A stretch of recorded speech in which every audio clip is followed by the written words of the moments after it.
వాక్య ప్రాముఖ్యతను తెలియజేస్తూ దైవ సందేశాన్ని అందించినటువంటి మన ప్రియ సహోదరులు జ్ఞాన సత్యసాగర్ గారికి ప్రభు అయినటువంటి యేసుక్రీస్తు నామంలో నా హృదయపూర్వక వందనములు తెలియజేస్తూ ఉన్నా. ఎంతో ఆసక్తితో శ్రద్ధతో విన్నటువంటి మీ అందరికీ కూడా ప్రభు అయినటువంటి యేసుక్రీస్తు నామంలో నా హృదయపూర్వక వందనములు తెలియజేస్తూ ఉన్నానండి. మరికొద్దిసేపు మనం దేవుని యొక్క వాక్యాన్ని నేర్చుకుందాం.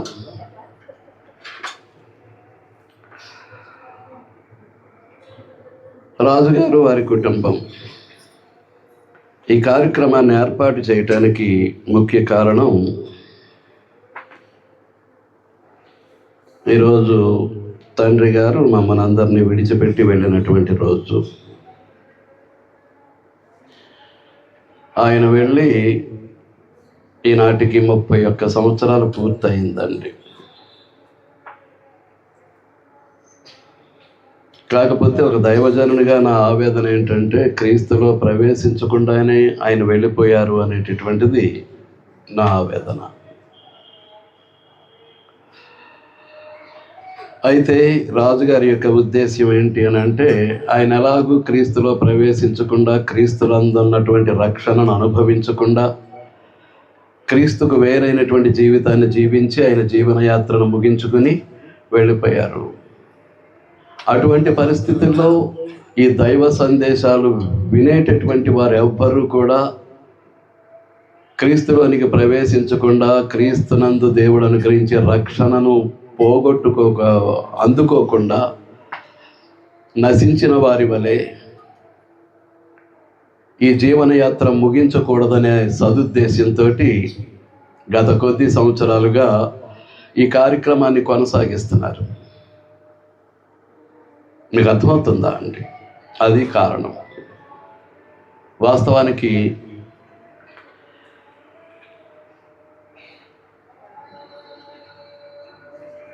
ఆయన జీవించినటువంటి జీవితం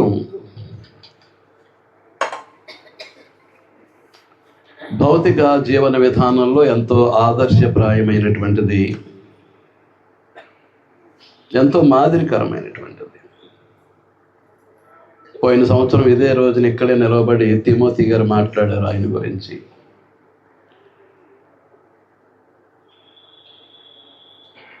ఆరుగురు కలిగినటువంటి కుటుంబాన్ని ఆయన ఒక్కడే పోషిస్తూ, తనకున్న దానిలో ఎదుటివారికి సహాయం చేసేటటువంటి స్వభావం. పోయిన సంవత్సరం కూడా నేను చెప్పానేమో, రాజమండ్రి వెళుతున్నాము అని అంటే రమారమి ఒక 100 రూపాయల చిల్లర జేబుల్లో వేసుకునేవారండి. ఎక్కడ భిక్షగారు కనిపించినా వేసుకుంటూ వెళ్ళటమే. ఒకవేళ నేను ఆయన కూడా వెళితే, నువ్వు ఆ పక్కన ఉన్న ఆయనకి వేయి, నేను ఈ ప్రక్కన ఉన్న ఆయనకి వేస్తాను అని నాకు కూడా డబ్బులు ఇచ్చి నా చేత వేయిస్తూ ఆయన వేసుకుంటూ, ఎంత దూరం అయితే వెళ్తామో, ఎంత దూరం అయితే ఆ భిక్షగాళ్ళు కనిపిస్తూ ఉంటారో అందరికీ వేసుకుంటూ వెళ్ళటమే. ఎప్పుడు రాజమండ్రి వెళ్ళినా 100, 150 చిల్లర వేసుకొని జేబులో వేసుకొని బయలుదేరేవాడు. కాబట్టి ఉన్నాయి క్రైస్తవ జీవితం యొక్క ఆనవాళ్ళు ఉన్నప్పటికీ క్రైస్తవుడు కాలేకపోయాడు. కొత్తగా జన్మించి క్రీస్తులో ప్రవేశించలేకపోయాడు. అది ఒక దైవజనునిగా నా యొక్క ఆవేదన. మనుషులందరం వెళ్ళిపోతాం, కానీ దేవుడిచ్చినటువంటి ఆ గొప్ప ధన్యతను పొందకుండా వెళ్ళిపోవటం అనేటటువంటిది ఏంటి అని అంటే బాధాకరమైనటువంటి సంగతి. కనుక తండ్రి గారిని జ్ఞాపకం చేసుకుంటూ ఈ కార్యక్రమాన్ని ఏర్పాటు చేసినందుకు సోదరులు రాజుగారికి, వారి కుటుంబానికి మరొకసారి నా హృదయపూర్వక వందనములు తెలియజేస్తూ ఉన్నా. ఇది ఈ వాచ్ ఆయన కొనిచ్చిందండి నాకు 1977లో. ఫస్ట్ ఇయర్ ఇంటర్మీడియట్ స్కాలర్షిప్ వచ్చింది.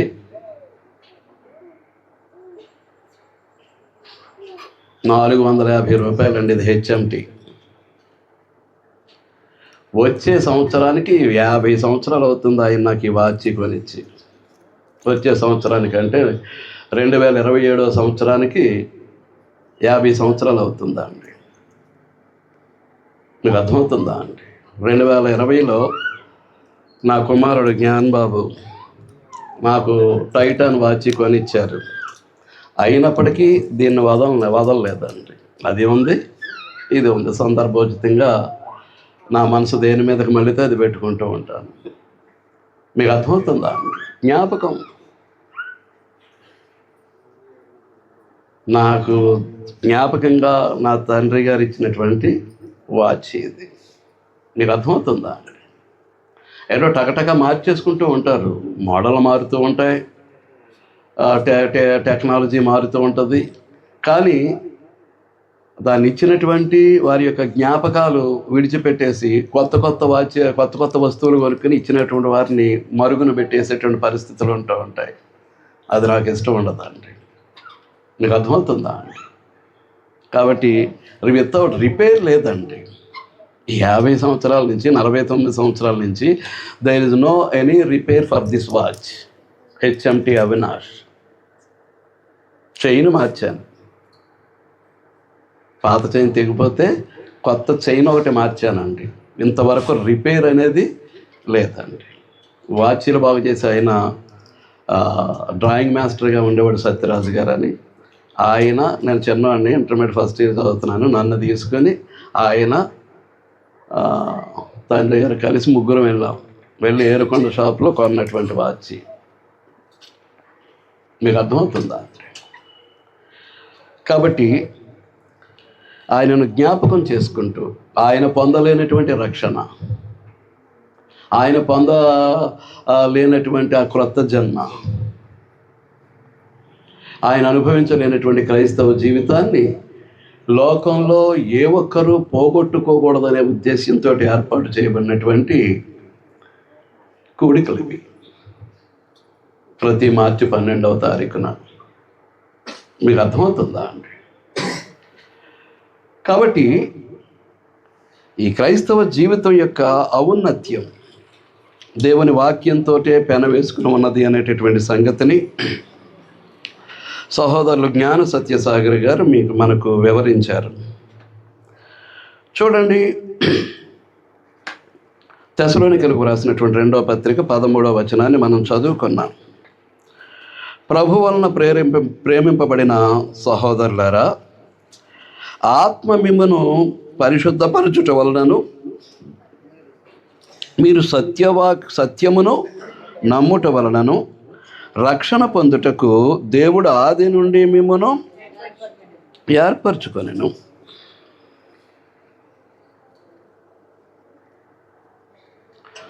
వాస్తవానికి క్రీస్తు సంఘ సభ్యులు మాత్రమే క్రైస్తవులు.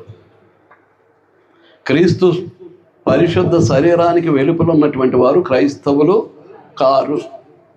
కానీ క్రైస్తవులు అనబడటానికి వాళ్ళు ఇష్టపడుతున్నారు. వాళ్ళు ఇష్టపడినంత మాత్రాన వాళ్ళు క్రైస్తవులు అవ్వరు దేవుని దృష్టికి. కనుక మనకిచ్చినటువంటి గొప్ప భాగ్యం.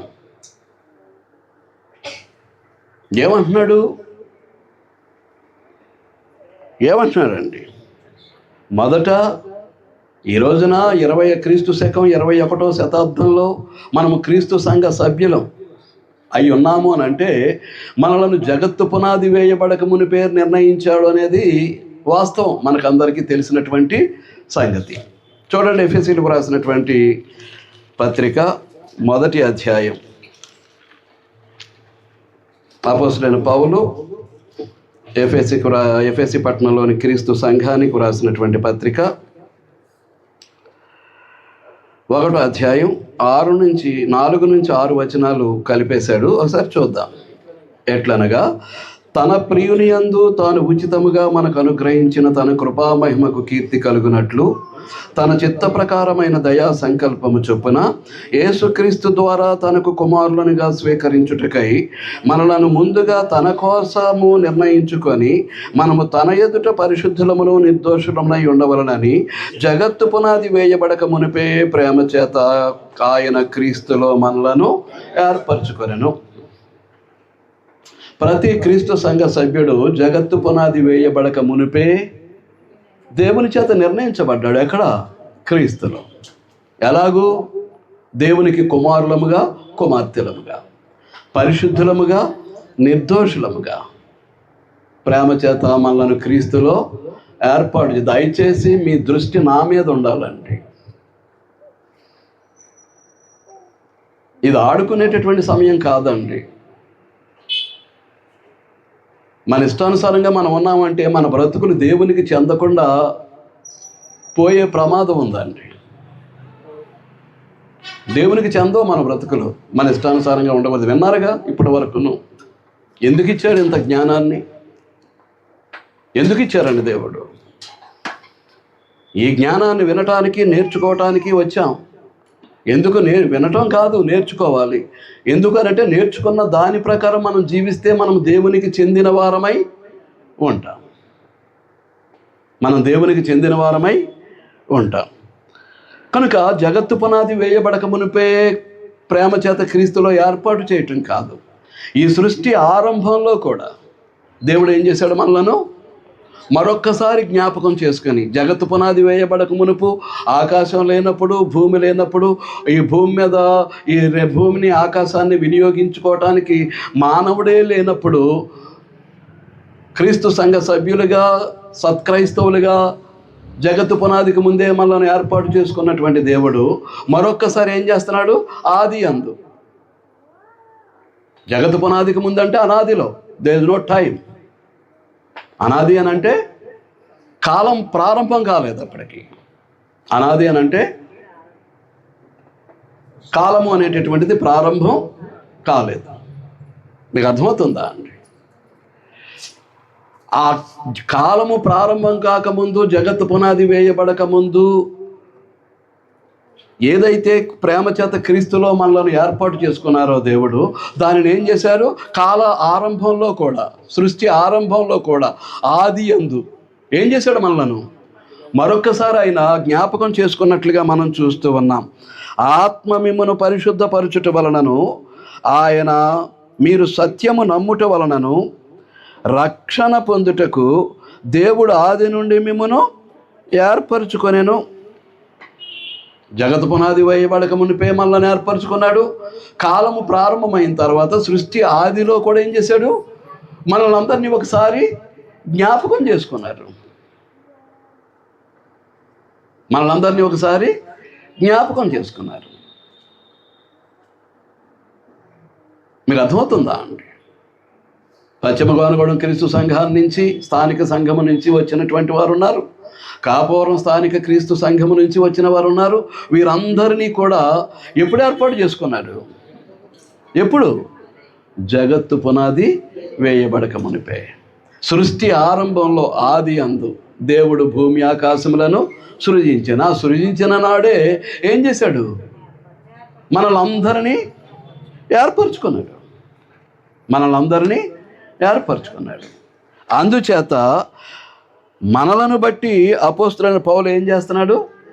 దేవునికి ఎల్లప్పుడూ కృతజ్ఞతాస్తుతులు చెల్లిస్తాడు. అంటే మనం ఎంత నమ్మకస్తులుగా ఉండాలి క్రీస్తు ప్రభు యొక్క సంఘంలో, ఎంత యథార్థపరులంగా ఉండాలి, ఎంతగా దేవుడు చెప్పినట్లుగా మన బ్రతుకులు నడిపించుకోవాలి, దేవునికి వాక్యానికి విరుద్ధమైనటువంటి జీవన విధానం లేకుండా ఎంత జాగ్రత్త పడాలి, దేవునికి ఇష్టలుగా ఎలాగూ మనం ఈ భూమి మీద నడుచుకోవాలో ఆ విధానం అంతా కూడా గ్రంథం నేర్పుతూ ఉండగా మనం ఏం చేయాలన్నమాట అండి?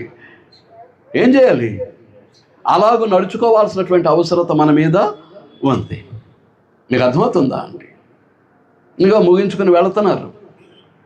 40 రోజులు 50 రోజులు ఏంటట?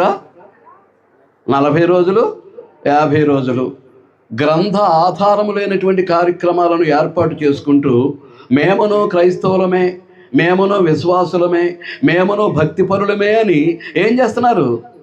కార్యక్రమాలు నడిపించేవాడు నడుపుతుంటే అనుసరించేవాళ్ళు అనుసరిస్తూ వెళుతూ ఉన్నారు. కానీ క్రీస్తు సంఘ దైవభక్తి, విశ్వాసము ఎలాంటిది? లేఖనానుసారమైనటువంటిది. గ్రంథంలో ఏదైతే వ్రాయబడిందో దాని ప్రకారమైంది తప్ప ఒక మనిషిని యొక్క విధానాన్ని బట్టి జరిగేది కాదు. ఒక మనిషి ప్రవేశపెట్టినటువంటి ఆచార సంప్రదాయాన్ని బట్టి జరిగేది కాదు. మీకు అర్థమవుతుందా అండి? ఎందుచేతనంటే దేవుడు పంపించగా వచ్చాం, దేవుడు పిలిస్తే వెళ్ళిపోతాం.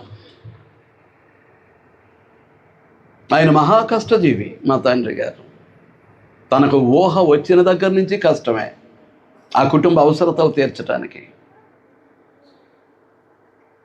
మీకు అర్థమవుతుందా అండి?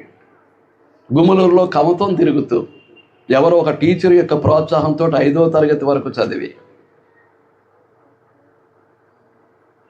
ఆయన చెప్పాడు చదువు. ఒక టీచర్ గారు గుమ్మలూరులో పగలేమో గేదెలను కాసుకుంటూ, రాత్రి ఏమో ఆయన దగ్గరికి వెళ్ళి చదువు నేర్చుకుంటూ, ఒక 5 రూపాయలు ఈ వాడపల్లి నీకు సర్టిఫికెట్ తెస్తాను అని చెప్పి 5 రూపాయలు తీసుకుని రాజమండ్రి వెళ్ళి 5వ క్లాసు పాస్ అయినట్టుగా సర్టిఫికెట్ పట్టుకొచ్చాడండి.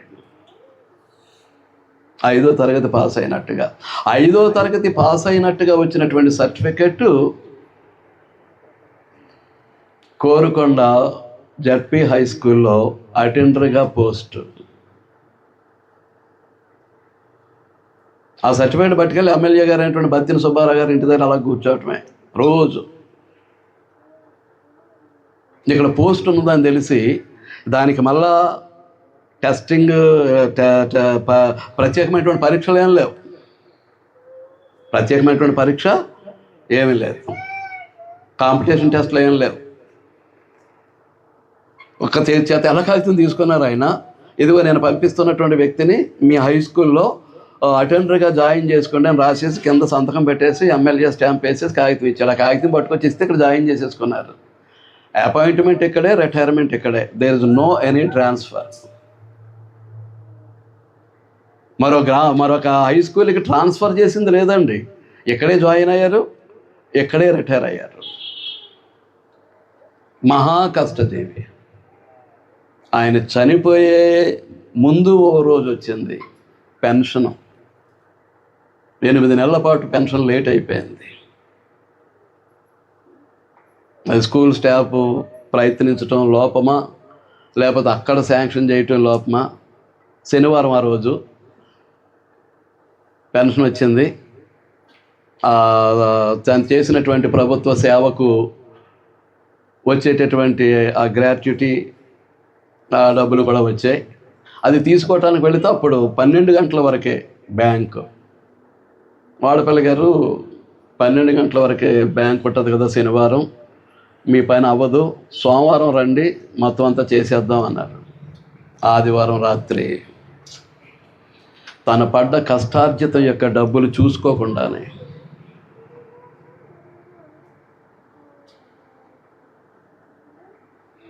ఆ కష్టార్జితాన్ని చేజేతులా అందుకోకుండానే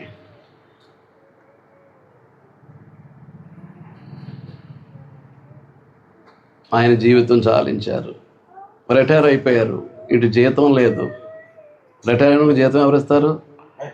ఆ 8 నెలలు కుటుంబాన్ని పోషించడానికి ఆయన పడ్డ కష్టం అంతా ఇంత కాదండి, నేను వర్ణించలేను. అది ఎలా పోషించగలరు?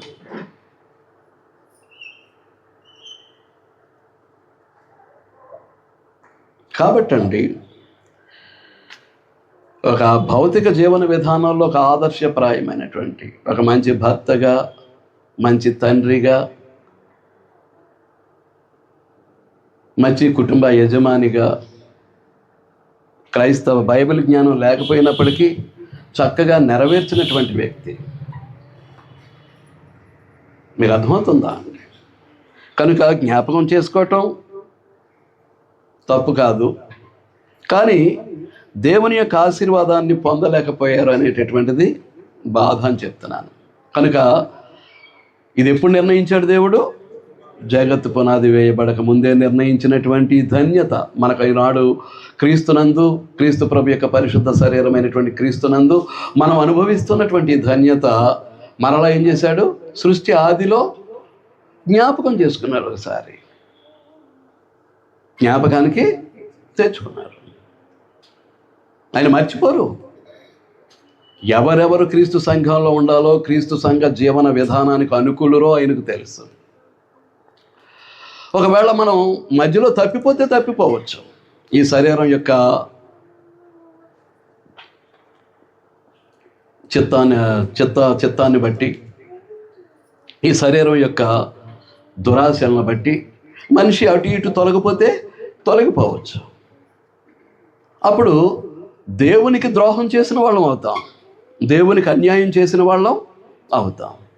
ఏమంటే అవనివ్వండి, జగత్తు పునాదికి ముందే తన సంకల్పంలో నిర్ణయించి సృష్టి ఆదిలో మనల్ని జ్ఞాపకం చేసుకుని ఈ సృష్టిలో భాగంగా మన సమయం వచ్చినప్పుడు మన అమ్మ నాన్నల ద్వారా ఈ లోకానికి పంపించి ఈ రోజున క్రీస్తు సంఘ సభ్యత్వం, పరలోక పౌరసత్వం ఆ రాత్రి మాట్లాడాల్సిందే, అదంతా ఆగిపోయింది.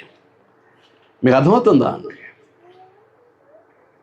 ఆ పరలోక పౌరసత్వాన్ని మనకు క్రీస్తునందు అనుగ్రహించి మనం భూలోక నివాసులం కాదు, మనం పరలోక సంబంధం, పరలోక పౌరసత్వం కలిగిన వారం, గొర్రెపిల్లైనటువంటి క్రీస్తు ప్రభు యొక్క జీవ గ్రంథంలో మన పేరులు వ్రాయబడినటువంటి వారం. మనం పరలోక సంబంధమైనటువంటి వారమే కానీ భూలోక సంబంధమైనటువంటి వారము కాము. ఆయన పంపిస్తే వచ్చాం, పిలిస్తే వెళ్ళిపోవాలి. 31 సంవత్సరాల క్రితం ఆయన దేవుని పిలుపుని అందుకున్నారు. ఆ తర్వాత ఆయన ఏం చేస్తారు అనేది ఆయన ఇష్టం. మీకు అర్థమవుతుందా అండి? ఆయన ఏం చేస్తారు అనేటటువంటిది ఆయన ఇష్టం. ఎవరిష్టం? దేవుని యొక్క ఇష్టం.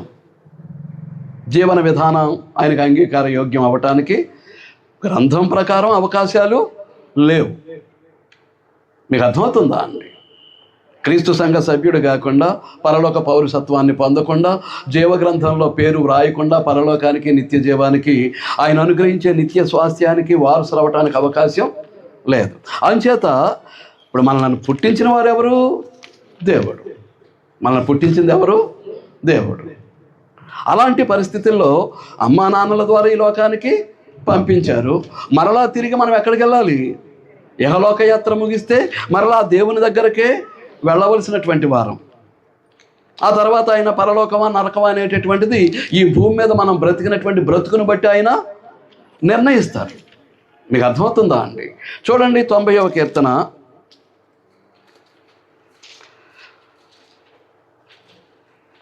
1వ వచనం. ప్రభువా, తరతరముల నుండి మాకు నివాస స్థలము నీవే.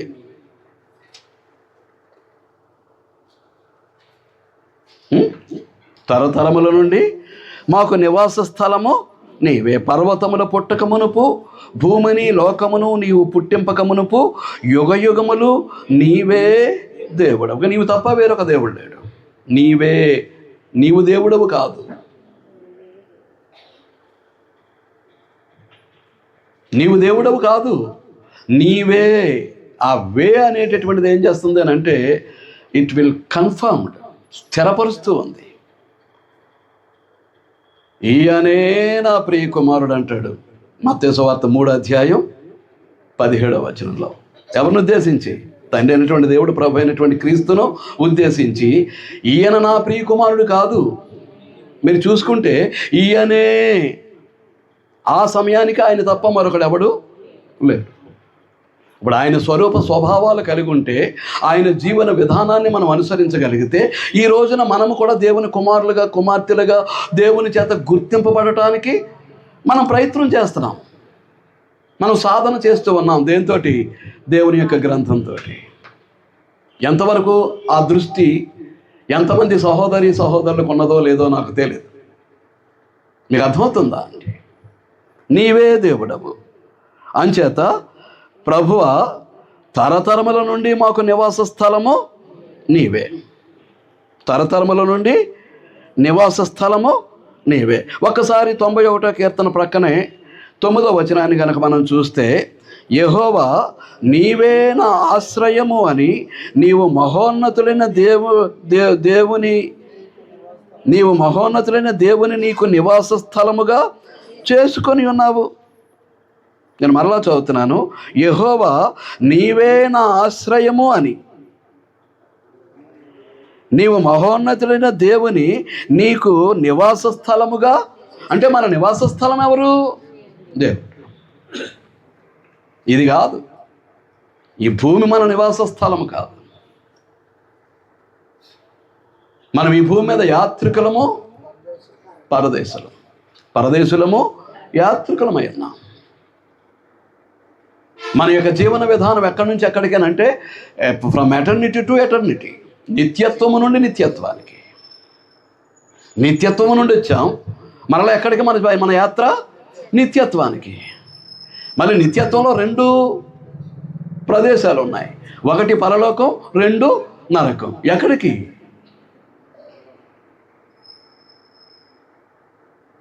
ఇక్కడ నిత్య సంతోషాన్ని అనుభవిస్తుంటే అక్కడ నిత్య శిక్ష, శాశ్వతమైనటువంటి శిక్ష ఎక్కడ? నరకంలో. ఎక్కడికి వెళ్ళటానికి మన జీవితాన్ని మనం సిద్ధపరచుకుంటూ ఉన్నాం.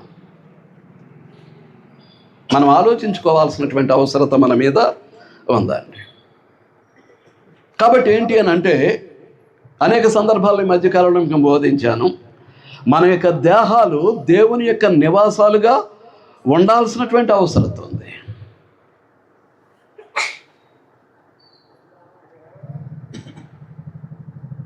ఇది పరస్పరం జరగాల్సినటువంటి కార్యక్రమం. మన దేహాలు దేవునికి నివాస స్థలాలుగా కట్టబడాల్సినటువంటి అవసరం ఉంది. మనల్ని ఉద్దేశించి మాట్లాడుతూ కొలస్సై పత్రిక 2వ అధ్యాయం 6-7 వచనాల్లో మాట్లాడుతూ ఏమంటాడు? పరిశుద్ధాత్మ పూర్ణుడైనటువంటి పౌలు కొలస్సై పట్టణంలోని క్రీస్తు సంఘానికి వ్రాస్తూ ఏమంటాడు? ఇంటి వలె కట్టబడుచు, ఆయన యందు వేరు పారి ఇంటి వలె కట్టబడుచు అంటాడు. ఎలా కట్టబడాలి? ఇంటి వలె. ఆ ఇంట్లో ఎవరు నివసిస్తారు? ఆ ఇంట్లో ఎవరు నివసిస్తారు? మొత్తం దైవత్వం, పరిశుద్ధాత్ముడు మనల్ని మన దేహాన్ని ఏలేటటువంటి ప్రభు అయినటువంటి యేసుక్రీస్తు, ఆయనతో పాటు ఎవరుంటారు? తండ్రి అయినటువంటి దేవుడు. ముగ్గురు కూడా ఈ దేహంలో నివసించేటట్లుగా ఒక దైవ గృహంగా, దేవుని ఇల్లుగా మన దేహాన్ని కట్టుకోవాలి. అలాగూ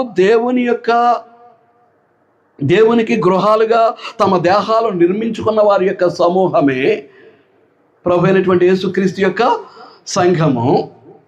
అది దేవుని యొక్క మందిరం. తిమోతి పత్రిక మొదటి పత్రిక 3వ అధ్యాయం 15వ వచనంలో చెప్పినట్టు, దేవుని మందిరములో అనగా జీవముగల దేవుని సంఘములో. ఇక్కడ మృతులు ఉండకూడదు. మృతులు ఎవరు? మృతులు అంటే చచ్చిన వారు. వారెవరు? తప్పుడు జీవితాన్ని జీవించేటటువంటి వారు, పాపపు బ్రతికేటటువంటి వారు క్రీస్తు సంఘంలో ఉండటానికి వీల్లేదు. వారు చచ్చినవారు దేవుని దృష్టికి. నువ్వు జీవించుచున్నావన్న పేరు మాత్రం ఉన్నది, కానీ నీవు మృతులవే, మృతురాలవే. పేరు మట్టుకే బ్రతుకున్నావు, ఎంత తింటున్నావు, మరలా తినాలి కాబట్టి తెచ్చుకోవటానికి పనికి పోతున్నాం, మళ్ళా తెచ్చుకుంటున్నాం, మళ్ళా తింటున్నాం. బ్రతుకున్నావన్న పేరు మాత్రమే ఉన్నది. నీవెవరవు? చచ్చిన వాడవే, చచ్చిన దానవే. మీరు మృతులే. ఆ మృతులు క్రీస్తు ప్రభు యొక్క పరిశుద్ధ శరీరంలో ఉండటానికి వీల్లేదు. ఒకవేళ అటువంటి పరిస్థితుల్లో వాక్యానికి లోబడకుండా ఎవరైనా పాపం చేసేవారు ఉంటే వారి జీవితాలు మార్చుకోవాల్సినటువంటి అవసరత ఉంది, బ్రతుకులు దిద్దుకోవాల్సినటువంటి అవసరత ఉందండి. బోధ బ్రతుకులు దిద్దుకోవటానికే, దైవ సందేశం జీవితాలు సరిచేసుకోవటానికే, మారు మనసు పొంది పరివర్తన చెందటానికే దైవజ్ఞానం, ప్రబోధం. కనుక ఈ సంగతిని దేవుని కుమారులుగా, కుమార్తెలుగా, క్రీస్తు సంఘ సభ్యులుగా గుర్తించాల్సినటువంటి అవసరం ఉంది. మీకు అర్థమవుతుందా అండి? నేను చెప్పేవన్నీ వాక్యాధారాలు. సమయ పరిస్థితులను బట్టి నేను వాక్య భాగాన్ని నేను చూపించట్లేదు, చదవట్లేదు. నా నోట్ల నుంచి వచ్చే ప్రతి మాటకు వాక్యాధారం ఉంది. మీకు అర్థమవుతుందా అండి? కనుక ఆయన ఈ రోజున మనలో నివసిస్తే మనం ఆయనలో నివసించటానికి వెళ్ళగలుగుతాం. ప్రభువా, తరతరముల నుండి మాకు నివాస స్థలము నీవే, మా నివాస స్థలము నీవే. 91:9 ఏమంటాడు? యెహోవా నీవే నా ఆశ్రయము అని నేను అనుకుంటున్నాను. నేను అనుకుంటే సరిపోదు, దానికి తగిన జీవితాన్ని నేను జీవించాల్సినటువంటి అవసరం ఉంది. అందుచేత ఏమంటున్నాడు? నీవు మహోన్నతుడైన దేవుని నీకు నివాస స్థలముగా చేసుకొని ఉన్నావు. అంటే మనలో ప్రతి ఒక్కరము కూడా నేను కానీ మీరు కానీ యెహోవా నా ఆశ్రయమును నమ్మి నీవు మహోన్నతుడైన దేవుని నీకు నివాస స్థలముగా చేసుకొని ఉన్నావు. మనం ఎక్కడికి వెళుతున్నాం? పరలోకమే ధ్యేయంగా మన జీవనయాత్ర కొనసాగాల్సినటువంటి అవసరం ఉంది. ఇహలోక సంబంధమైనటువంటి సుఖ సౌఖ్యాల మీద, భోగభాగ్యాల మీద, శరీర సంబంధమైనటువంటి సుఖ సౌఖ్యాల మీద మనం దృష్టి పెడితే గమ్యస్థానాన్ని కోల్పోతాం. దేవుని యందు నివసించడానికి మనం వెళ్ళలేము. ఆయన కూడా వచ్చి మనలో నివసించడానికి ఆయన ఇష్టపడ్డు.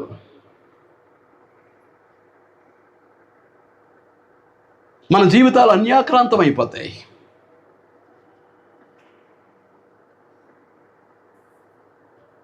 మన బ్రతుకులు దేవునికి చెందకుండా పోతాయి. అంచేతే సోదరులు, దేవుని వాక్యం విషయంలో మనం ఎలా ఉండాలో చాలా గట్టిగా నొక్కి బోధించటం జరిగింది. మీకు అర్థమవుతుందా అండి?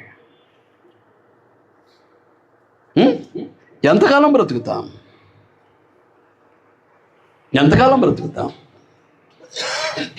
ఇక్కడ చెప్తున్నాడు 10వ వచనంలో, మా ఆయుష్కాలము 70 సంవత్సరములు. ఒకవేళ శారీరకంగా అధిక బలం ఉన్న ఎడల 80 సంవత్సరాలు. That is bonus. మన ఆయుష్కాలానికి దేవుడిచ్చే బోనస్ ఆ 10 సంవత్సరాలు.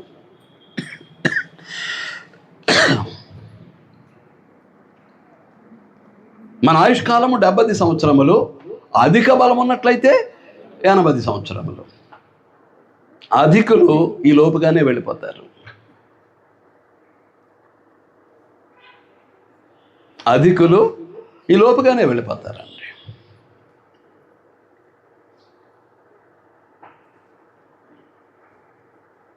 ఆ సర్టిఫికెట్ కొరకు ఏదో డూప్లికేట్ డేట్ ఆఫ్ బర్త్, ఆ రోజుల్లో డేట్ ఆఫ్ బర్త్ గుర్తుపెట్టుకునేటువంటి పరిస్థితులు లేవు. ఏదో డేట్ ఆఫ్ బర్త్. ఆయన ఇంచుమించుగా రిటైర్మెంట్ వయసు రాకుండానే, ఆ 60 years చేరకుండానే ఇంకా ముందుగానే ఆయన జీవితాన్ని విడిచిపెట్టడం జరిగింది. రిటైర్మెంట్ అవ్వటం కూడా జరిగింది. 55, బిట్వీన్ 55-60 మధ్యలో. ఎందుచేతను అని అంటే మన మీద ఆయనకున్నటువంటి అధికారాన్ని మనం గుర్తించాలండి. ఎందుచేతనంటే మనల్ని సృష్టించిన వాడు ఆయన, మనల్ని సృష్టించిన వాడు ఆయన, ఆయన మహిమ కొరకే మనలను సృష్టించారు అనేటటువంటిది వాస్తవమైనటువంటి సంగతి. అలాంటప్పుడు మన మీద సర్వాధికారం ఎవరికి ఉంది?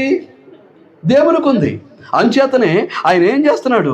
నీవు మనుష్యులను మంటికి మార్చుచున్నావు, నరులారా తిరిగి రండని నీవు సెలవిచ్చుచున్నావు. నరులు ఏం చేస్తున్నాడు? ఆయన మంటికి మార్చేస్తున్నాడు. నరులారా తిరిగి రండని పిలిచేస్తున్నాడు. కనుక ఆయన పిలుపును అందుకునే ముందు దేవుడు క్రీస్తునందు మనకు అప్పగించినటువంటి పనులు, బాధ్యతలన్నీ నెరవేర్చి పరిపూర్ణలమై దేవుని పిలుపు కొరకు ఎదురు చూడాలండి. ఆయన అప్పగించినటువంటి పనులు చేయకుండా, సత్క్రియలు జరిగించకుండా, ఆయన అప్పగించినటువంటి బాధ్యతలు నెరవేర్చకుండా మనం ఈ భూమి మీద ఇచ్చినటువంటి ఆయుష్కాలాన్ని గడిపేసాం అనుకోండి, ఈ జన్మకు విలువ లేకుండా పోతుంది. ఈ మానవ జన్మకు విలువ లేకుండా పోతుంది. కాబట్టి ఆయన మనుషులను మంటికి మార్చుచున్నాడు, నరులారా తిరిగి రండి అని సెలవిస్తూ ఉన్నాడు అని అంటే, ఆజ్ఞాపిస్తూ ఉన్నాడు అని అంటే మన మీద ఆయనకు ఉన్నటువంటి అధికారం ఎలాంటిది?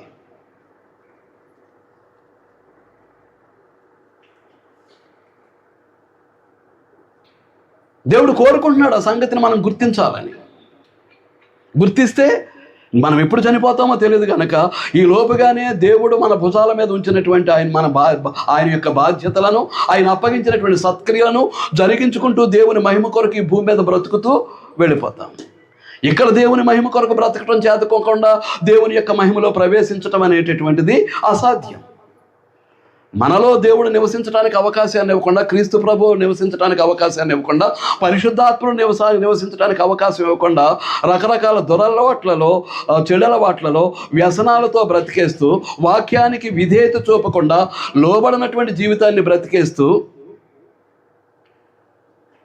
రేపొద్దున పరలోకానికి వెళ్ళిపోతాను, నిత్య జీవాన్ని స్వతంత్రించుకుంటాను, దేవుని నేను నాకు నివాస స్థలంగా చేసుకుంటాను అనేటటువంటిది అసాధ్యం, అసంభవం. ఏం చేత ఇక్కడ మన యొక్క దేహము దైవత్వం నివసించడానికి అయోగ్యమైంది. రేపొద్దున దేవునిలో నీవు నివసించడానికి కూడా నీవు అయోగ్యుడవు, అయోగ్యురాలవు.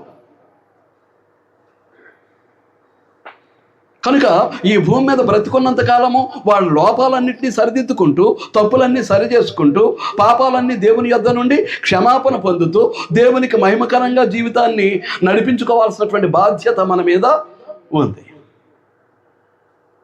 మీకు అర్థమవుతుందా అండి? ఏమండి, 70 సంవత్సరాలు నిండకుండానే ముగిసిపోవచ్చు జీవితాలు. లేదు, దేవుడు అనుగ్రహిస్తే 80 సంవత్సరాలు నిండేంత వరకు ఆ బోనస్ టైంను కూడా మనం అనుభవించవచ్చు. మనం దేవుని కొరకు ఈ భూమి మీద జీవించే జీవితం మీద ఆధారపడి ఉంటుంది మన ఆయుష్కాలం. కొంతమంది బ్రతికే ఉంటారు, దేనికి పనికిరారు. దేనికి పనికిరారండి. తీవ్రమైనటువంటి అనారోగ్యానికి లోనై మంచం పట్టేసి కాలక్షేపం చేస్తూ ఉంటారు. బ్రతికే ఉన్నారు, బట్ వాట్ యూజ్? ఏంటి ఉపయోగం? ఏమండి సహోదరులు, ఏంటి ఉపయోగం?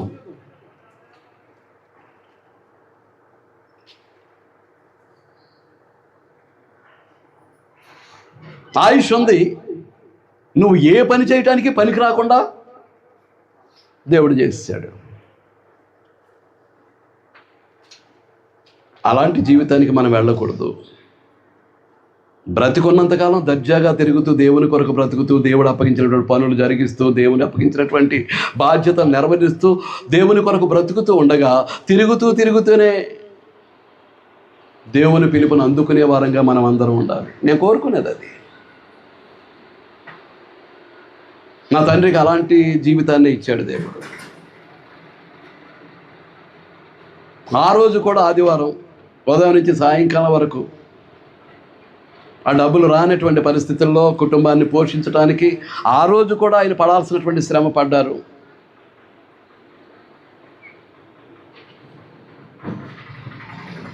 ఆ రాత్రి దానమైపేట క్రీస్తు సంఘం వాళ్ళు సువార్త కూటం పెడితే సంఘం అంతా కలిసి వెళ్ళాం. మీలో ఎంతమంది ఉన్నారో ఎంతమంది లేరో నాకు తెలియదు. అక్కడి నుంచి వచ్చేసరికి ఈయన పెయిన్తో బాధపడుతున్నారు. వెంటనే తమ్మారావుపేట కబురు పెట్టి, ఆయన పేరు నాకు తెలియదు, ఆయన రిక్షాను రప్పించి కల్లాట్ గారి హాస్పిటల్ దగ్గర తీసుకెళ్ళాం. అక్కడ జరిగిపోయింది జరగాల్సింది. ఈయనేమో అక్కడ ఆయన పడుకోబెట్టడానికి దిండు కోసం వచ్చారు ఇంటికి రాజుగారు.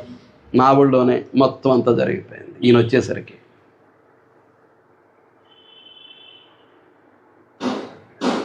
తిరుగుతూ మంచం బట్టి కాదు, కృంగి కృషించి క్షీణించి చావటం కాదు, తిరుగుతూ. కాబట్టి దైవ గ్రంథ సూచన ప్రకారం మనం దేవుని కొరకు బ్రతుకుతూ ఉంటే అలాంటి జీవితాలే వస్తాయి. మనం తినే తిండిని బట్టి, పౌష్టికాహారాన్ని సమతౌల్యంగా అందించలేనటువంటి పరిస్థితులను బట్టి, ఆ విటమిన్స్ కానీ మినరల్స్ కానీ పెట్టలేనటువంటి పరిస్థితుల్లో శారీరకంగా కొన్ని లోపాలు ఏర్పడుతూ ఉంటాయి, అనారోగ్య పరిస్థితులు వస్తూ ఉంటాయి. అయినప్పటికీ నువ్వు దేవుని కొరకు బ్రతకటం అనేది నేర్చుకుంటే మంచం పట్టేటటువంటి పరిస్థితే ఉండదండి.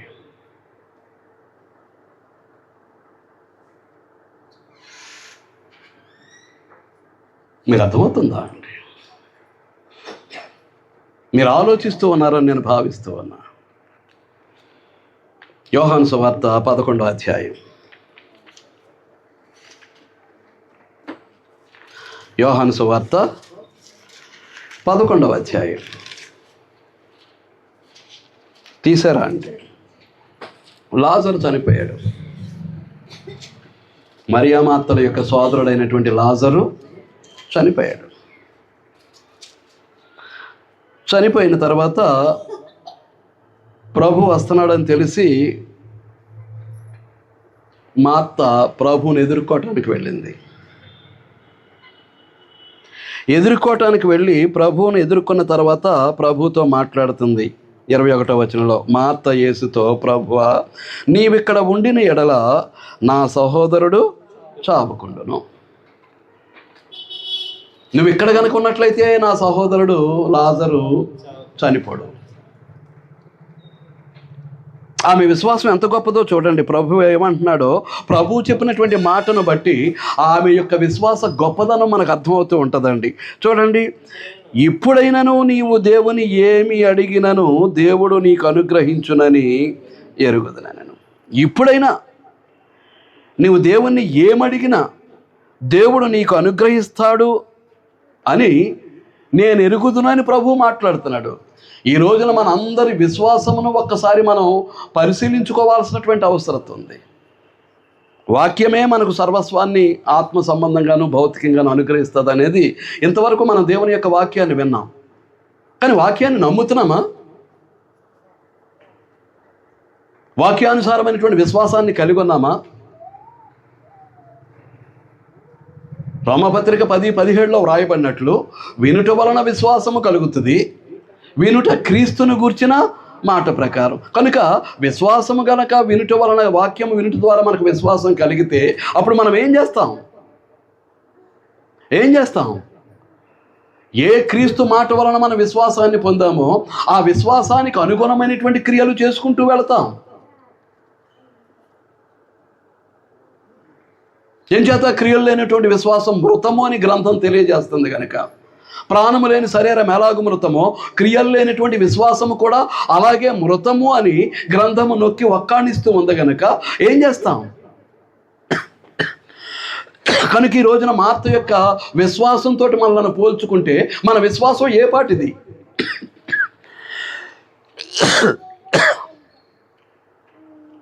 ఏమండి, మన విశ్వాసము ఏ పాటిది? నేను మరలా చూస్తున్నాను ఆ వచనాన్ని, 22వ వచనం. ఇప్పుడైనను నీవు దేవుని ఏమి అడిగినను దేవుడు నీకు అనుగ్రహించునని నేను ఎరుగుదునని ప్రభువు సెలవిస్తున్నాడు. ఆమె యొక్క విశ్వాసాన్ని బట్టి నీ విశ్వాసం ఎట్లా ఉంది మరి యొక్క విశ్వాసంతో పోలిస్తే? నా విశ్వాసం ఎట్లా ఉంది? విశ్వాసులమే. కానీ ఇది మన ఆత్మ సంబంధమైనటువంటి ఎదుగుదలకు, ఆత్మ సంబంధమైనటువంటి స్థిరత్వానికి, దేవునికి మహిమకరంగా జీవించడానికి ఉపయోగపడేటటువంటి విశ్వాసమా,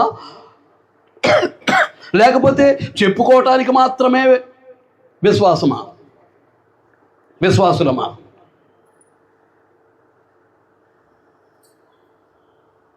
మనం ఆలోచించుకోవాలండి. 23వ వచనం, యేసు, నీ సహోదరుడు మరలా లేచునని ఆమెతో చెప్పాను. చనిపోయాడను, నేనుంటే అతడు మరణించకపోనని నువ్వు మాట్లాడుతున్నావు. కానీ ఏం చేస్తాడు నీ సోదరుడు? ఇప్పుడైనా లేస్తాడు. వెంటనే ఆమె దైవజ్ఞానాన్ని ఏ విధంగా ఉపయోగిస్తుందో చూడండి. మార్త ఆయనతో, అంత్యదినమున పునరుద్ధానమందు లేచునని నాకు తెలుసు.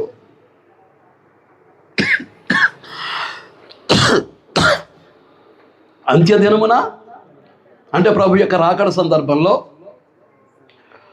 ఆ పునరుద్ధానమందు లేస్తాడని నాకు తెలుసు. నిరంతరం ఇటువంటి తలంపులతోటి, ఆలోచనలతోటి, వాక్యానుభవంతో మన ఆత్మ సంబంధమైనటువంటి జీవన విధానంలో మన జీవిత గమనాన్ని మనం కొనసాగించుకోగలుగుతున్నామా? అసలు దేవుని యొక్క గ్రంథంలో దేవుడు మన యొక్క ఆత్మ ఎదుగుదల కొరకు, మన రక్షణ కొరకు వ్రాసి ఇచ్చినటువంటి లేఖనాలు మనకు అసలు జ్ఞాపకానికి వస్తుంటాయా? జీవించేటప్పుడు, బ్రతికేటప్పుడు, ఎక్కడికైనా వెళ్ళేటప్పుడు, కూర్చున్నప్పుడు ఆ సంగతులను గురించి మన కుటుంబ సభ్యులతో మనం మాట్లాడతామా? ఏమండి, ముచ్చటించుకుంటామా? అలా మాట్లాడుకుంటూ ఉంటే సంగతులు జ్ఞాపకానికి తెచ్చుకోవటానికి అవకాశం ఉంటుంది.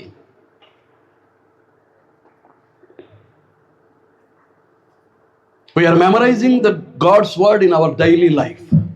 మన అనుదిన జీవిత విధానంలో మనం ఏం చేస్తూ ఉంటాం?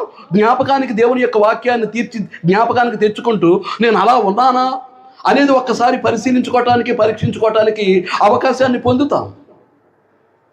పట్టుకెళ్ళి అక్కడ పెట్టి దాన్ని ముట్టుకోకుండా, బోధింపబడినటువంటి విషయాలు జ్ఞాపకం చేసుకోకుండా, ఎవరితోటి మాట్లాడకుండా, వాటిని జ్ఞాపకం చేసుకోకుండా ఉన్నామనుకోండి, ఏంటో ప్రతిఫలం. మీకు అర్థమవుతుందా అండి? పునరుద్ధానమందు లేచునని నేను ఎరుగుదును అంటే ఆమె విశ్వాసం చూడండి.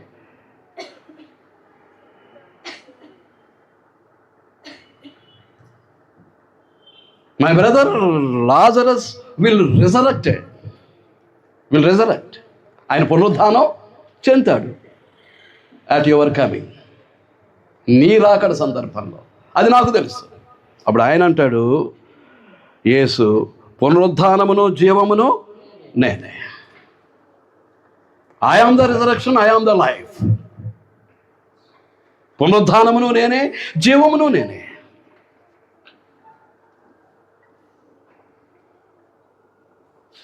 ప్రాణం శరీర సంబంధమైంది, జీవము ఆత్మ సంబంధమైంది.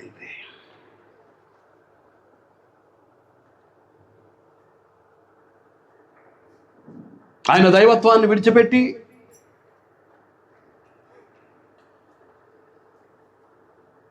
అదృశ్య దేవుని రూపాన్ని విడిచిపెట్టి దేవునితో సమానముగా ఉన్నటువంటి స్థితిని విడిచిపెట్టి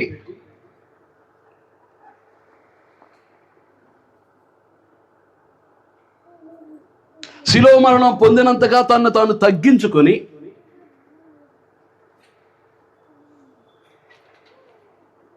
మన కొరకు ఈ భూమి మీద ఆయన నరునిగా అవతరించారు అనంటే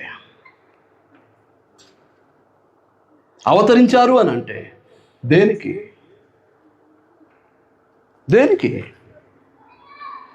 మనకు జీవాన్ని ఇవ్వటానికి, శరీర అవసరతలు తీర్చడానికి కాదు. శరీర అవసరతలు తీర్చలేదని దేవుని మీద కోపగిస్తున్నారు. దేవుని కొరకు బ్రతకటం ఎలాగో చేత కాదు, దేవుని మాటకు విధేయత చూపటం ఎలాగో చేత కాదు, దేవుని వాక్యానుసారంగా జీవించటం ఎలాగో చేత కాదు. కానీ వీళ్ళ భౌతిక అవసరతలన్నీ తీర్చేయాలి. ఏ లోటు లేకుండా భౌతిక జీవితం ముందుకు వెళ్ళిపోవాలి. ఆత్మ సంబంధమైనటువంటి జీవితంలో మాత్రం దేవునికి విధేయులు కారు, దేవుని మాటకు లోబడరు, దేవుడు చెప్పినట్లుగా బ్రతకరు. మీకు అర్థమవుతుందా అండి? కనుక గ్రంథం తెలియజేసేది ఏంటి అని అంటే, నీ ఆత్మ సంబంధమైనటువంటి జీవన విధానంలో దేవుని మహిమ కొరకు స్థిరమైనటువంటి బ్రతుకు, నీ భౌతిక అవసరతలు నేను తీరుస్తాను.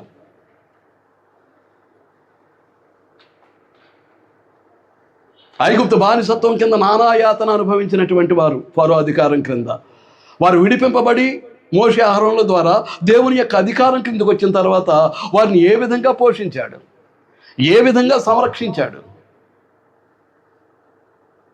వేసుకున్నటువంటి బట్టలు మాయలేదు, చెప్పులు అరగలేదు, కాళ్ళు నొప్పులు పట్టలేదు. ఎలాగో నడిచారు వారు. వారిని తన రెక్కల చోటని ఏ విధంగా కాపాడాడు.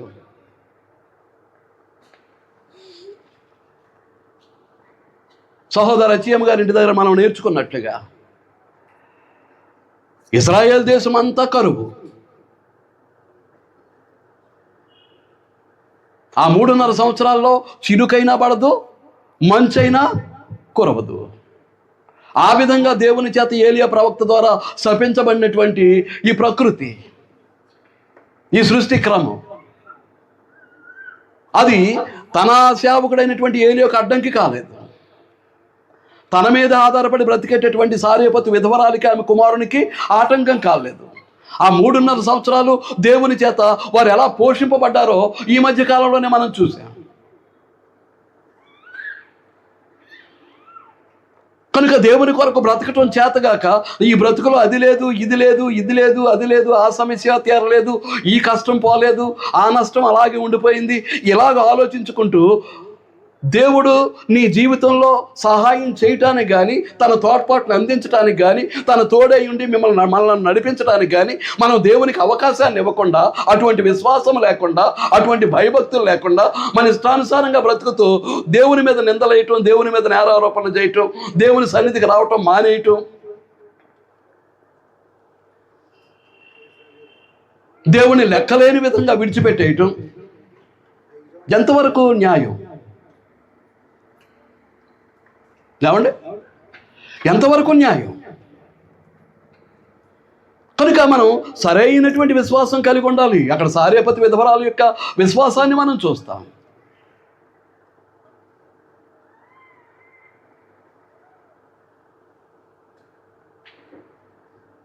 వాళ్ళిద్దరికే చాలదండి ఆ పిండి నూనెను, ఆ తల్లి కొడుకులకే చాలదు.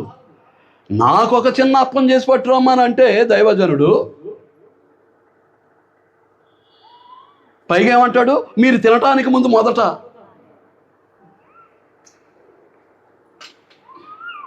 The first priority is mine. ఆ మొదటి ప్రాధాన్యత ఎవరిది? నాది. ఆ తర్వాత నీ తొట్టులో పిండి తరగదు, ఆ బుడ్డిలో నూనె తరగదు. దేవుడిచ్చినటువంటి వాగ్దానం ఏలియా ప్రవక్త ద్వారా సారేపత్తు విధవరాలకి, ఆమె కుమారునికి. ఏమనుకుంటున్నాం మనం దేవుడిని గురించి? దేవుని మీద మనకు ఉన్నటువంటి విశ్వాసం ఏంటి? దేవుడంటే మనం కలిగి ఉన్నటువంటి భయం ఏంటి? దేవుడంటే మనం కలిగి ఉన్నటువంటి భక్తి ఏంటి? అనేకులు కాలక్షేపానికి వచ్చి కూర్చున్నట్టుగా ప్రవర్తిస్తూ ఉంటారు దేవుని సన్నిధిలో. న్యాయం కాదండి అది. దేవునికి ఇష్టమైనటువంటి బ్రతుకు కాదండి అది. దేవుడు మిచ్చేటటువంటి జీవన విధానం కాదు అది. ఆడుకోవటానికి వచ్చామా? కాలక్షేపానికి వచ్చామా? దైవ జ్ఞానాన్ని నేర్చుకొని దాని ప్రకారం బ్రతికి దేవుని కుమారుడిగా, దేవుని కుమార్తెగా మనల్ని మనం దేవుని యొక్క సన్నిధిలో ఒప్పించుకోవటానికి వచ్చామా? దేనికి వచ్చాం?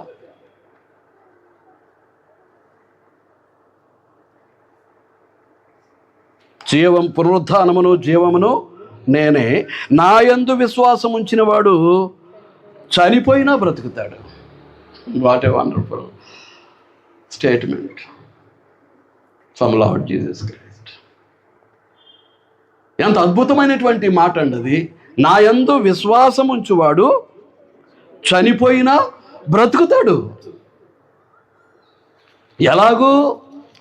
ఒక్కసారి 5వ అధ్యాయానికి వెళదాం. ఒకసారి 5వ అధ్యాయానికి వెళదామండి. 5వ అధ్యాయం 24వ వచనం, యోహాను సువార్తే. నా మాట విని, ప్రారంభం ఏంటి? సహోదరులు జ్ఞాన సత్యసాగర్ గారు ఇంతవరకు బోధించినట్లుగా ఏమంటున్నాడు? నా మాట విని నన్ను పంపిన వాని యందు విశ్వాసం ఉంచువాడు. ఎవరు పంపించారు? తండ్రి అయినటువంటి దేవుడు. నా మాట విని నన్ను పంపినటువంటి నా తండ్రి అయినటువంటి దేవుని యందు మీరు విశ్వాసము ఉంచువాడు నిత్య జీవము గలవాడు. విశ్వాసం ఉంచాము అని అంటే ఇక అందులో లోపాలు ఉండకూడదు. మన విధానాలు అందులోకి చొప్పించకూడదు. పరిస్థితులు ఎలా వచ్చాయి మరి, ఈ పూటకి వెళ్ళలేకపోతున్నాం, నడవండి టైం అయిపోతుంది. పరిస్థితులు అలా వచ్చాయట, అప్పుడు దేవుని కార్యక్రమం జరుగుతుందంట. ఆ టైం అలా వచ్చినప్పుడు మనం ఏం చేస్తాం? నన్ను బయలుదేరాను బస్సు వెళ్ళిపోయేలా ఉంది. ఏం విశ్వాసం? ఏం విశ్వాసం అది? దేవుని కార్యక్రమాన్ని చూసుకుని వెళదాం. లేకపోతే రేపు కార్యక్రమం ఉంది కాబట్టి ఒకరోజు ముందే మన కార్యక్రమం ఏంటో మనం చూసుకుందాం. ఇలాగూ ప్రోగ్రాన్ని సెట్ చేసుకోవటం మానేసి దేవుని కార్యక్రమం మరి ఇలా వచ్చేసింది. మరి ఎలా వచ్చేసింది? ఎలా వచ్చింది? ఏంటి నీ విశ్వాసం ఏంటి? ఒక దైవజనుడిగా నేను వేసేటటువంటి ప్రశ్న, అసలు నీ విశ్వాసం ఏంటి? దేవుని మీద నీకున్నటువంటి విశ్వాసం ఏంటి? అసలు విశ్వాసమేనా? ఈ ఒక్కసారే కదండి చాలది. నీ అవిశ్వాసాన్ని బయట పెట్టడానికి ఆ ఒక్క సంఘటన చాలు.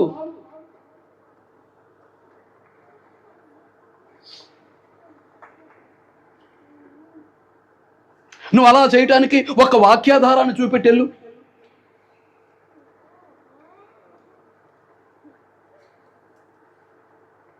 ప్రభువా, నేను వస్తాను, మీతోటి నేను వస్తాను. నా తండ్రి శవం వాకిట్లో ఉంది, దాన్ని పాతి పెట్టేసి వస్తాను. ప్రభు చెప్పిన సమాధానం ఏంటి? మృతులు తమ మృతులను పాతి పెట్టుకుంటారు, నువ్వు జీవాన్ని ప్రేమిస్తే వచ్చి నన్ను. లోకం ఏమంటుంది?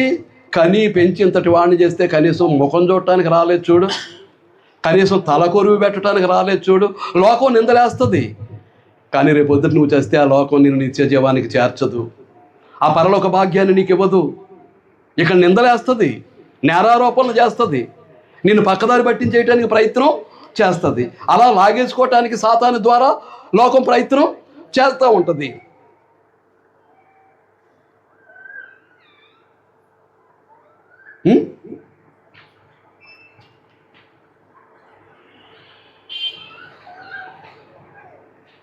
ఇక్కడ దేవుని కార్యక్రమం జరుగుతుంటే ఫంక్షన్ అంటారు, ఇక్కడ దేవుని కార్యక్రమం జరుగుతుంటే హాస్పిటల్ అంటారు, ఇక్కడ దేవుని కార్యక్రమం జరుగుతుంటే ఎవరికో బాగలేదు అంటారు. ఏంటిది? నువ్వు అక్కడికి వెళ్ళి ఏడుస్తూ కూర్చునే దానికంటే ఇక్కడుండి సంఘం అంతటి చేత ప్రార్థన చేయిస్తే ఆ ప్రార్థన నీ బంధువు మీద పనిచేయడానికి అవకాశం ఉంటుంది. కానీ నువ్వు వెళ్ళి అక్కడ ఏడిస్తే నువ్వేం చేయలేవు.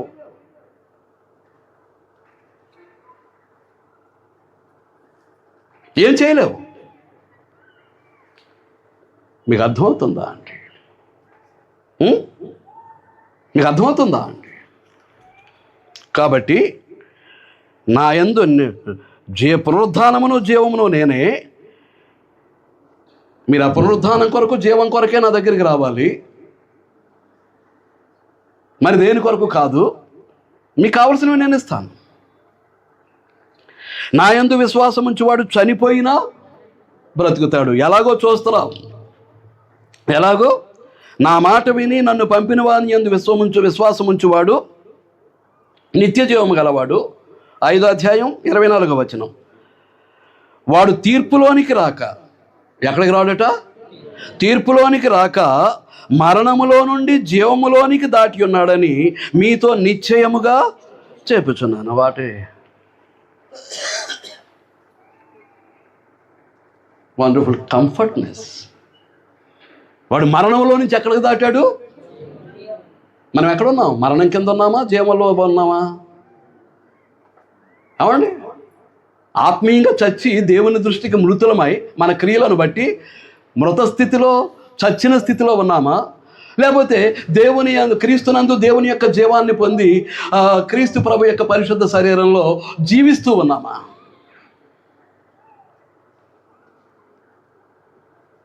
ఏమండి, ముగించేపోతున్నాను. ఏంటండి? వాడు తీర్పులోనికి రాక, క్రీస్తు ప్రభు యొక్క మాట విని ఆయనను పంపిన వాని యందు విశ్వాసం ఉంచి నిత్య జీవం కలిగిన వాడు తీర్పులోనికి రాక మరణంలో నుండి ఎక్కడికి దాటాడు? జీవములోనికి దాటి ఉన్నాడని మీతో నిశ్చయంగా ఖచ్చితంగా చెప్తున్నాను.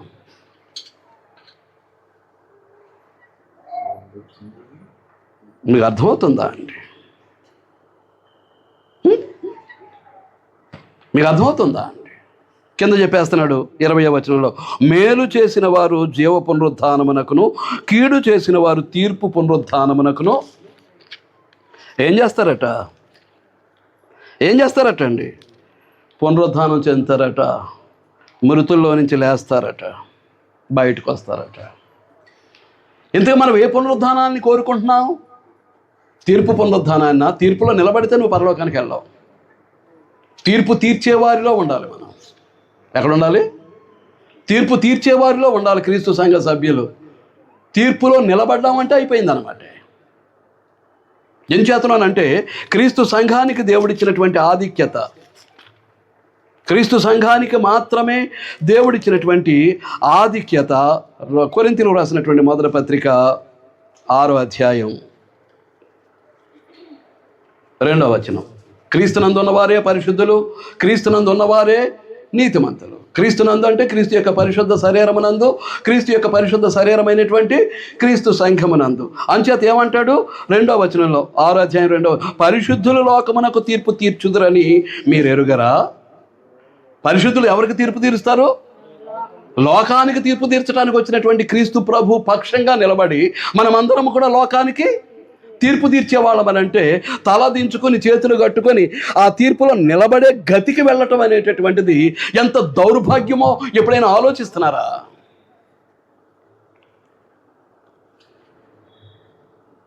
ఈ శరీర సుఖం, లోకానుసారమైనటువంటి ఆనంద సంతోషాలు ఇవే కోరుకుంటూ వెళుతూ ఉన్నట్లయితే ఈ స్థాయికి మనం రాగలమా? ప్రభుతో పాటు నిలబడి లోకానికి తీర్పు తీర్చగలమా? Not only the world, we will judge the angels also.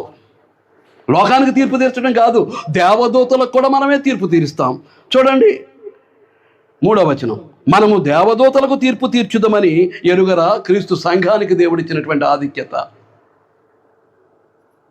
క్రీస్తు పరిశుద్ధ శరీరమైనటువంటి క్రీస్తు సంఘానికి వెలుపలున్న వారికి కాదు, క్రీస్తు శరీరానికి వెలుపలున్న వారికి కాదు, క్రీస్తులో ఉన్నవారికి, క్రీస్తునందు ఉన్నవారికి, క్రీస్తు యొక్క పరిశుద్ధ శరీరమైనటువంటి క్రీస్తు సంఘానికి మాత్రమే దేవుడిచ్చినటువంటి అత్యున్నతమైనటువంటి ఆధిక్యత. ఇక్కడికి వచ్చి పళ్ళికలించుకుంటూ వెకిలి వేషాలు వేసుకుంటూ బోధించే వాక్యాన్ని నిర్లక్ష్య పెడుతూ ఇష్టానుసారంగా బ్రతకగోరితే అట్టి ధన్యత దొరకదు. వినేసి రాసుకుని పక్కన పడేసి ఆ వాక్య ప్రకారం ప్రవర్తించడం చేతగాకపోతే నీకు ఆ ధన్యత నీకు దొరకదు, ఆ భాగ్యాన్ని నువ్వు పొందలేవు.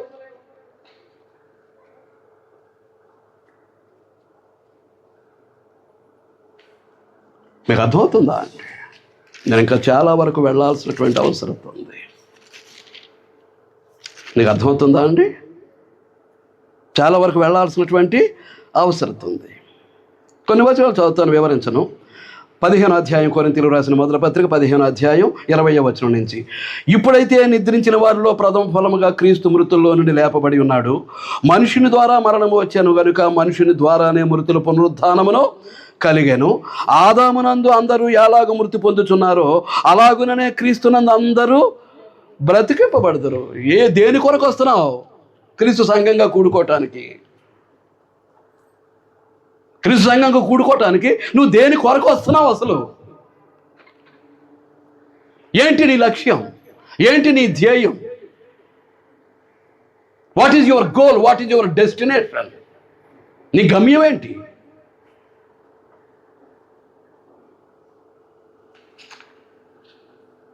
ఒక్కసారి ఆలోచించుకోవాల్సినటువంటి బాధ్యత మన మీద ఉంది. టైం పోతే రాదండి.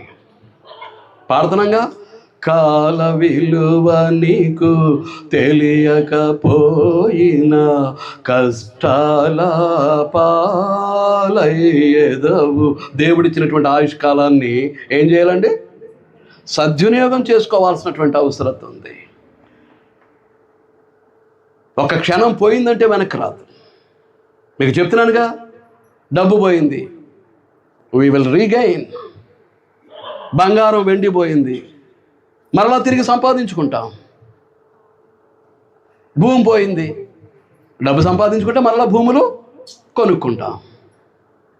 ఈ లోకంలో ఉన్నటువంటిది ఏదైనా పోతే మరలా తిరిగి సంపాదించుకోవటానికి అవకాశం ఉందనుకోండి, ఉన్నది.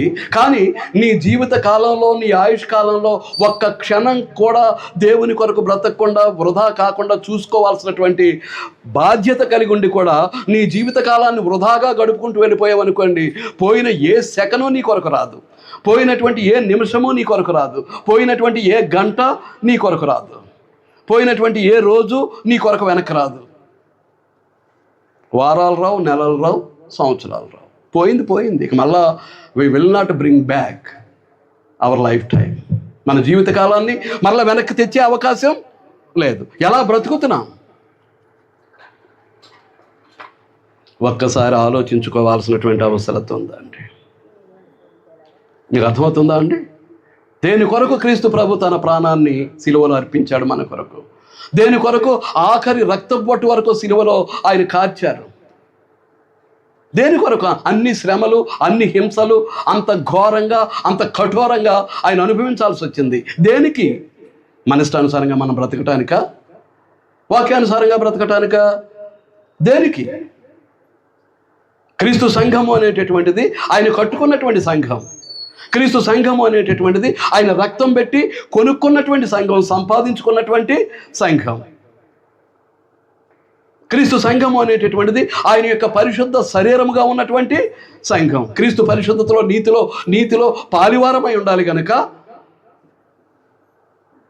ఆయన పరిశుద్ధ శరీరముగా సంఘాన్ని ఒక దృష్టాంతాన్ని, ఒక రూపచిత్రాన్ని ఇచ్చి సంఘాన్ని భూమి మీద పెట్టడం జరిగింది. ఈ లోకంలో లోకమునందు అనేటటువంటిది ఒక పరిధి, క్రీస్తునందు అనేటటువంటిది ఒక పరిధి. క్రీస్తు సంఘము కనుక క్రీస్తునందు ఉన్నటువంటిది మరి ఏ సంఘము లేదు. గ్రంథ ప్రకారం, బైబిల్ ప్రకారం. అది అలా కాదు అంటే ఎవరైనా రావచ్చు, కూర్చుని చదువుదాం గ్రంథాన్ని. ఇప్పుడు వచ్చినా నేను రెడీ. రాజుగారు కరెంట్ ఇస్తారు, లైట్లు వెలుగే ఉంటాయి, మనం ఇక్కడ కూర్చొని చదవచ్చు. అది అలా కాదు అని అంటే లోకం నుంచి మనల్ని ప్రత్యేకపరిచి దేవుని మహిమ కొరకు వారసులుగా చేసి, దేవుని కుమారులుగా కుమార్తెలుగా దేవుని పిల్లలుగా మనల్ని మలిచి, మన జీవితం ద్వారా మహిమ పొందుతూ, మనలను దేవుని మహిమ కొరకు బ్రతికే వారంగా చేస్తూ, దేవుని మహిమకు వారసులుగా మనల్ని నిలబెట్టడానికి దేవుడు చేసిన ప్రయత్నంలో పాలిభాగస్తులమై, మనం అనుకున్నటువంటి దాని ప్రకారం బ్రతికేస్తూ, మేము క్రీస్తు సంఘ సభ్యులమే, మేమును సత్క్రైస్తవులమే, మేము పరలోక పౌరులమే, మా పౌరసత్వం పరలోకంలో ఉంది, మేము జీవగ్రంథంలో మా పేరు అనుకోవద్దు. నీ జీవన గమనాన్ని బట్టి, నీ జీవిత విధానాన్ని బట్టి అక్కడ పేర్లు ఉన్నాయో లేదో నీకు తెలుసు, నాకు తెలుసు. ఎక్కడా సొన్న కానీ పొల్లు కానీ పోకుండా ఈ వాక్యానికి విధేయత చూపించి వాక్యానుసారంగా జీవిస్తేనే అక్కడ పేర్లు నమోదవుతాయి. నీ ఇష్టానుసారంగా బ్రతికితే పేర్లు నమోదవటానికి అవకాశాలు లేవు. పేర్లు నమోదవటానికి అవకాశం లేదు. మీకు అర్థమవుతుందా అండి? నేను భారతదేశ పౌరుణ్ణి అనటానికి భారతదేశపు గజిట్లో నా పేరు ఉండాలి. అక్కడ నా పేరుంటే నేను భారతదేశ పౌరుణ్ణి. అలాగే పరలోకంలో ఉన్నటువంటి గజిట్ ఏదది? గొర్రెపిల్ల యొక్క జీవగ్రంథం. అక్కడ పేరు ఉంటేనే నేను పరలోక పౌరుణ్ణి. భూమి మీద ఉండగానే ప్రభు అయినటువంటి యేసుక్రీస్తునందు పరలోక పౌరసత్వాన్ని అనుభవించేటటువంటి ఆ గొప్ప ధన్యత, ఆ ఆధిక్యత, అట్టి ఆశీర్వాదాన్ని నా దేవుడు నాకు ఇచ్చాడు. మీరు అలాగనుకుంటే ధన్యులు, మనం అందరం ధన్యులు. మీరు కూడా నాకులాగే అనుకోగలిగితే. లేదంటే ఏమో, నాకేం తెలియదు. మీకు అర్థమవుతుందా అండి? ఈ కార్యక్రమాన్ని ఏర్పాటు చేసినందుకు రాజుగారికి, వారి కుటుంబానికి క్రీస్తు ప్రభు నామంలో నా హృదయపూర్వక వందనాలు తెలియజేస్తున్నా.